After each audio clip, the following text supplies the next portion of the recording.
crisis seriously. And so it's hard to trust the Liberals when they continue to break their climate promises.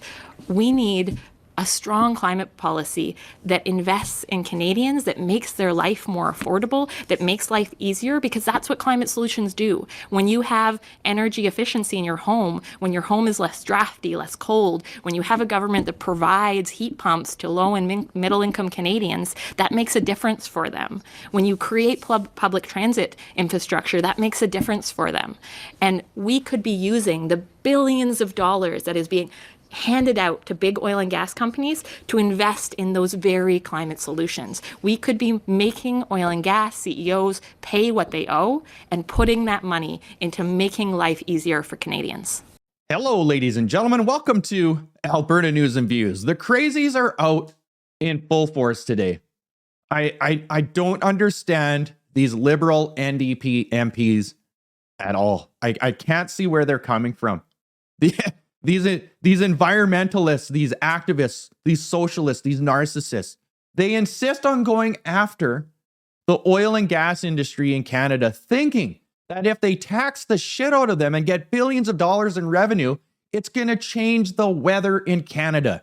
It's going to end this apocalyptic environment disaster that's killing innocent Canadians. They completely disregard China, the largest carbon emitters on Earth. If they truly believed in that, then they would go after these large emitters. They really would. They insist on going after one of the main industries in Canada that pays the bills and makes life so prosperous in Canada. What do they think is going to happen if they attack the oil and gas industry and it scales back and leaves Canada for greener pastures where they don't have to deal with this? What do they think is going to happen? It's going to be cold. We're literally going to freeze to death here. Life will not be more affordable. It will be way more expensive. Our dollar will devalue. It is unbelievable the way that these people think. I want to acknowledge that we are on the homelands of the Algonquin and Anishinaabe peoples, and that when we're talking about eliminating fossil fuel subsidies, we also need to talk about the impacts of the climate crisis on Indigenous communities and how we need to invest in climate solutions and upholding Indigenous rights. Canadians know that we are in a climate emergency. They are feeling the impacts. Wildfires have ravage our country. It means that not only are communities evacuated from their homes, but just this week, a young child in Edmonton described breathing the air as, "It feels like an elephant is sitting on my chest." We are witnessing extreme weather, horrific pollution. This is our day-to-day life. Hundreds of people died in the heat domes in British Columbia. And we have a government who, the day after declaring a climate emergency, purchased the Trans Mountain Pipeline, which now costs taxpayers $34 billion. $34 billion, which could have been invested in real climate solutions. We also have a government that is handing over billions of dollars to carbon capture and storage. Risky, unproven technology that should be paid for by the companies who are making record profits, who should clean up their own pollution. CEOs of big oil and gas are making millions of dollars, while everyday Canadians are struggling to pay for their groceries, for their rent, where we are seeing the climate burn because these companies are fueling the climate crisis. We need a government that will implement a windfall tax on the excess profits that oil and gas are making. We need a government that is going to stop handing out billions of dollars to the companies that are responsible for the mess we're in. We need a government that will actually create the regulations to cap oil and gas, to bring down our emissions, and to invest in making life more affordable, in making our communities climate resilient, in creating the climate solutions that will bring us forward and create the good, clean jobs, the jobs of the future. This is the vision I see for Canada, and unfortunately, we have a government right now that delays, that breaks climate commitments. And then we have the Conservatives who deny that there is a crisis. Canadians shouldn't have to choose between delay and denial. We need a path forward that stops fossil fuel subsidies and that invests in real climate solutions. Thank you. These people, they don't see it. It's typical NDP. It really is. NDP Liberal, it's just typical.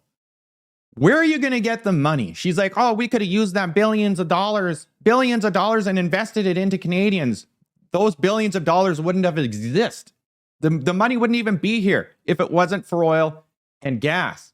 They assume that this world is going to stay exactly the same after they implement these policies. It won't. All investment, large investment has already left. Private investment is leaving Canada at a record pace because they can't do business here. It's brutal.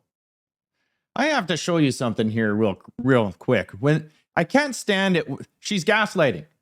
Canadians, blah, blah, blah. No, don't say that. That's gaslighting. I want to show you something here when she's talking about the wildfires. That another thing they absolutely refuse to talk about. It's arson. Arson, arson, arson, arson, arson. They will never, ever say that word. It is a huge problem. Parliamentary Budget Officer said the exact same thing with the wildfire data when it comes to the carbon tax. There are so many other factors that lead to wildfires, like this right here. This is the eastern slopes of the Rocky Mountains in Alberta. That is what the caption says for this. Look at the difference. In a span of 100 years, we are seeing growth of trees because of carbon dioxide and other reasons. The world is growing right now. So what happens when you get more trees? You get more wood. You get more deadfall. You get more brush. So because of that, you get more fuel for fires. And this has been going on for thousands of years. It is unbelievable that these people ignore simple facts, simple information that you can look up.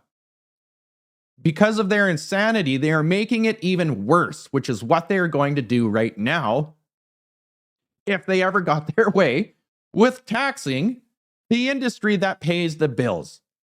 And don't give me that heat pump bullshit. Heat pumps take power. They take energy to work.